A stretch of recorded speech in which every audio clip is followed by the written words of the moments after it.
लता को इश्क था तो संगीत से, नफरत थी तो किसी से नहीं। लेकिन कोई था जो लता से बेइंतहा नफरत करता था, उन्हें मिटाना चाहता था। जिस आवाज पर पूरा मुल्क फिदा था, उस आवाज को खामोश करना चाहता था। बात 1962 की है, जब लता की उम्र महज 33 साल थी। उस वक्त उन्हें जहर दिया जा रहा था, धीमा जहर, जो आहिस्ता आहिस्ता उनकी रगों में समा रहा था, आहिस्ता आहिस्ता उन्हें अपनी गिरफ्त में ले रहा था, जो कदम दर कदम उन्हें मौत के करीब पहुंचा रहा था।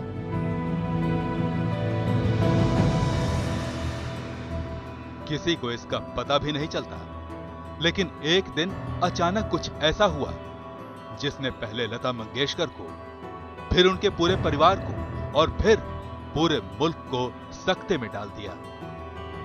जहर अपना रंग दिखाने लगा था। एक दिन सुबह उठने पर लता को पेट में बहुत अजीब सा महसूस हुआ। इसके बाद उन्हें पानी जैसी 2-3 उल्टियां हुई, जिनका रंग कुछ कुछ हरा था। वो दर्द से बेहाल थीं और हिल भी नहीं पा रही थीं।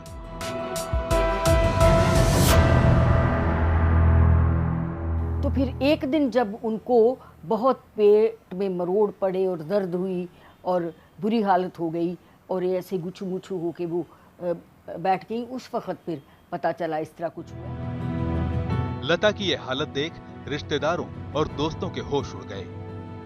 आनन फानन में डॉक्टर को बुलाया गया। कि एक डॉक्टर थे राजदा, वो आए भागे भागे और वो उन्होंने आके शायद एक्सरे भी लाए और सब ला के उनको देखा और फिर उन्होंने एकदम खाना, मतलब तब तो खा ही नहीं सकती थी, पानी ठंडा कुछ ऐसा पीती थी।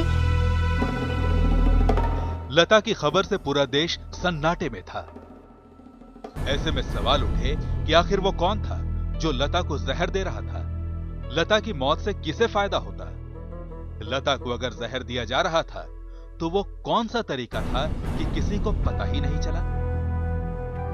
और जब पता चला तो लता की तबीयत काफी बिगड़ चुकी थी। ये ऐसे सवाल हैं जो जवाब के हकदार हैं, और इन सवालों पर पड़े राज के तमाम पर्दे हम हटाएंगे। एक एक करके सारे सच सामने लाएंगे। आप बने रहिए हमारे साथ। किसने रची थी लता के कत्ल की साजिश?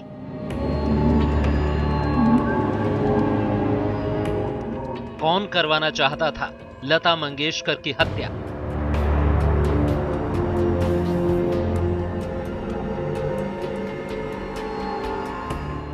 हिंदुस्तान से कौन छीनना चाहता था उसका अनमोल रतन? सवाल 100 और सारे सवालों के जवाब सिर्फ उस एक आदमी के पास जिस पर इस साजिश में शामिल रहने का आरोप था, यानी लता मंगेशकर का रसोइया। सवाल जवाब के लिए जब उसकी तलाश शुरू की गई तो वो लापता था। उसका कहीं कोई सुराग नहीं मिल रहा था। लता के परिवार वालों और करीबियों ने उस रसोइये की तलाश शुरू की, लेकिन उसका कोई पता नहीं चल रहा था। पता नहीं चल रहा था कि उसे जमीन खा गई या आसमान निकल गया। सवाल यह है कि क्या कभी उस शख्स के बारे में पता चल सका जिसने लता की हत्या की साजिश रची थी?